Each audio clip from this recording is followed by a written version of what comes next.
Haitian President Jean-Pierre Boyer receiving Charles X's decree recognizing Haitian independence on July 11, 1825. Bibliothèque Nationale de France. When France extorted Haiti, the greatest heist in history. Marlene Daut, University of Virginia. Much of the reparations debate has revolved around whether the United States and the United Kingdom should finally compensate some of their citizens for the economic and social costs of slavery that still linger today. But to me, there's never been a more clear-cut case for reparations than that of Haiti. I'm a specialist on colonialism and slavery, and what France did to the Haitian people after the Haitian Revolution is a particularly notorious example of colonial theft. France instituted slavery on the island in the 17th century, but, in the late 18th century, the enslaved population rebelled and eventually declared independence. Yet, somehow, in the 19th century, the thinking went that the former enslavers of the Haitian people needed to be compensated, rather than the other way around. Just as the legacy of slavery in the United States has created a gross economic disparity between black and white Americans, the tax on its freedom that France forced Haiti to pay, referred to as an indemnity at the time, severely damaged the newly independent country's ability to prosper. The cost of independence. Haiti officially declared its independence from France in 1804.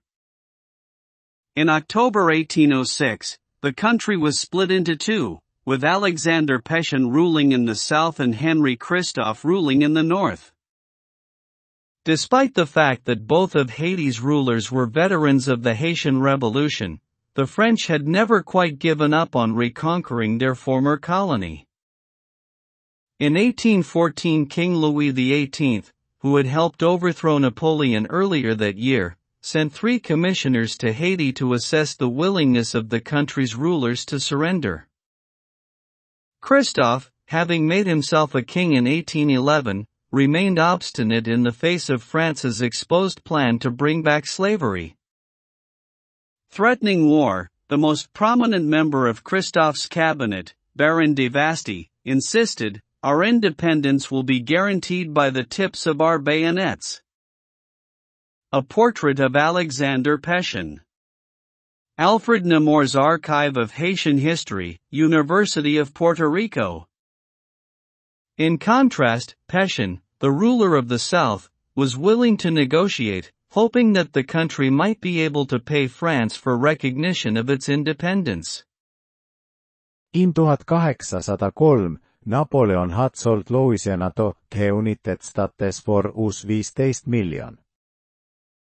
Using this number as his compass, Pétion proposed paying the same amount.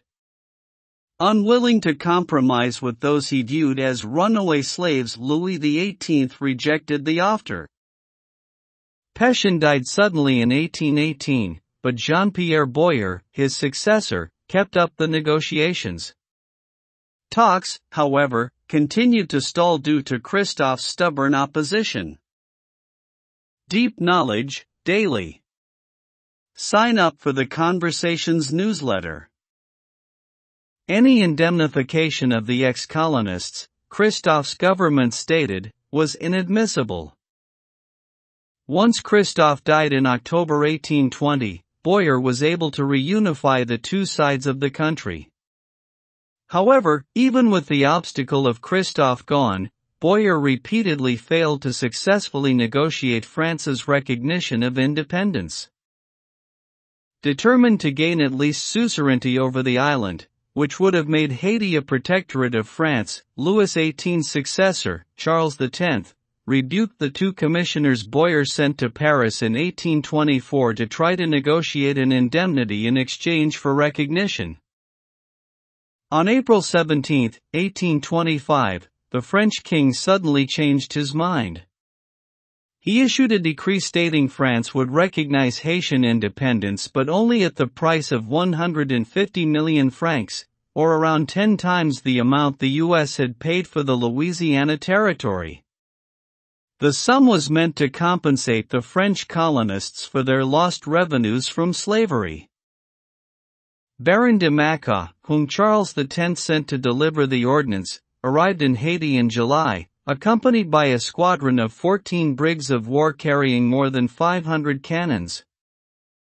Rejection of the ordnance almost certainly meant war.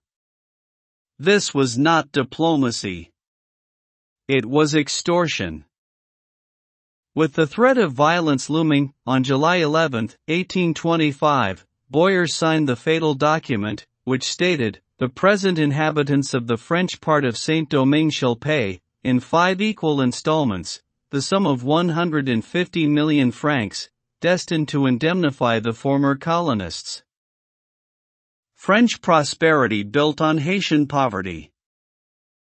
Newspaper articles from the period reveal that the French king knew the Haitian government was hardly capable of making these payments, as the total was more than 10 times Haiti's annual budget. The rest of the world seemed to agree that the amount was absurd. One British journalist noted that the enormous price constituted a sum which few states in Europe could bear to sacrifice. A facsimile of the banknote for the 30 million francs that Haiti borrowed from a French bank.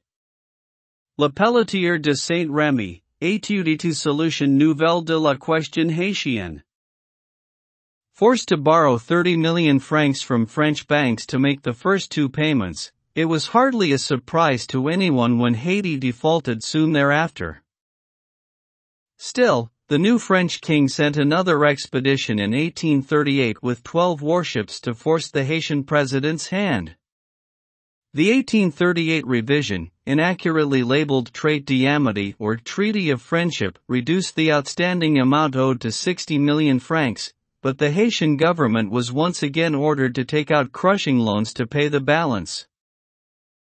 Although the colonists claimed that the indemnity would only cover 1/12 the value of their lost properties, including the people they claimed as their slaves, the total amount of 90 million francs was actually 5 times France's annual budget. The Haitian people suffered the brunt of the consequences of France's theft. Boyer levied draconian taxes in order to pay back the loans.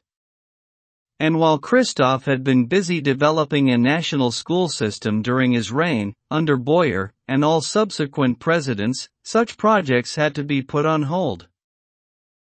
Moreover, researchers have found that the independence debt and the resulting drain on the Haitian treasury were directly responsible not only for the underfunding of education in 20th century Haiti, but also lack of healthcare and the country's inability to develop public infrastructure.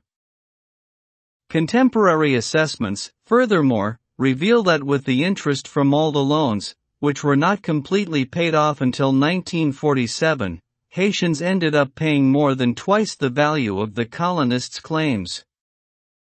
Recognizing the gravity of this scandal, French economist Thomas Piketty acknowledged that France should repay at least $28 billion to Haiti in restitution. A debt that's both moral and material. Former French presidents, from Jacques Chirac, to Nicolas Sarkozy, to François Hollande, have a history of punishing, skirting or downplaying Haitian demands for recompense. In May 2015, when French President François Hollande became only France's second head of state to visit Haiti, he admitted that his country needed to settle the debt. Later, realizing he had unwittingly provided fuel for the legal claims already prepared by attorney Ira Kurzban on behalf of the Haitian people, former Haitian President Jean-Bertrand Aristide had demanded formal recompense in 2002. Hollande clarified that he meant France's debt was merely moral. To deny that the consequences of slavery were also material is to deny French history itself. France belatedly abolished slavery in 1848 in its remaining colonies of Martinique, Guadeloupe, Réunion and French Guiana, which are still territories of France today. Afterwards, the French government shown once again its understanding of slavery's relationship to economics when it took it upon itself to financially compensate the former owners of enslaved people. The resulting racial wealth gap is no metaphor. In metropolitan France, 14.1% of the population lives below the poverty line. In Martinique and Guadeloupe, in contrast, where more than 80% of the population is of African descent, the poverty rates are 38% and 46%, respectively. The poverty rate in Haiti is even more dire at 59%.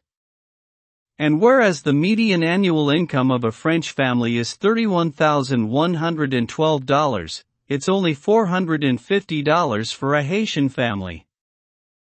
These discrepancies are the concrete consequence of stolen labor from generations of Africans and their descendants.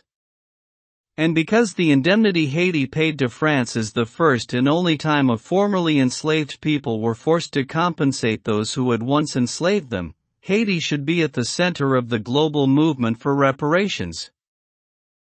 This is an updated version of an article originally published on June 30, 2020.